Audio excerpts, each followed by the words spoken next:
Metroid Dread's ending explained. Metroid Dread is set to end 2D Metroid's initial 35-year-long saga, and its ending pulled out all the stops to ensure it would leave an impact. It almost feels strange to have Metroid's plot moving forward again after so many years. Metroid Dread was announced as an installment in the classic 2D timeline, and soon Metroid Prime 4 should be re-revealed for its own release. Dread is no small event in comparison. During the lead-up to the game, series producer Yoshio Sakamoto stated that the game was intended to be the finale for 2D Metroid's story up until that point.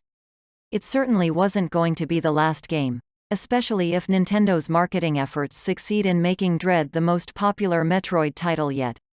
However, this game marks a significant shift in what Metroid might be in the future.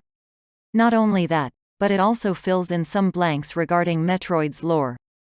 While this is gradually doled out over the course of the game, a lot of it can be found in the ending, which means that this article contains major spoilers for Metroid Dread. Metroid Dread focuses on Samus Aran's exploration of planet ZDR. After the events of Metroid Fusion, in which Samus supposedly wipes out the dangerous X-parasites, the Galactic Federation receives a video transmission from an unknown source indicating that the X are still alive. They dispatched a special unit of 7 EMI robots, Extraplanetary Multiform Mobile Identifier, to ZDR, the source of the transmission. The unit vanishes, and Samus travels there alongside Adam to investigate. By this point, Samus had reclaimed part of her original Varia suit from the Saw X doppelganger but was still carrying Metroid DNA from her anti-X vaccine and fusion suit. Unfortunately, this position of power doesn't last.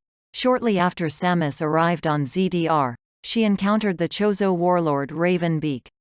This surprising face proved to be far too much for Samus to handle, levying greater battle experience and the most advanced power suit Chozo technology could produce.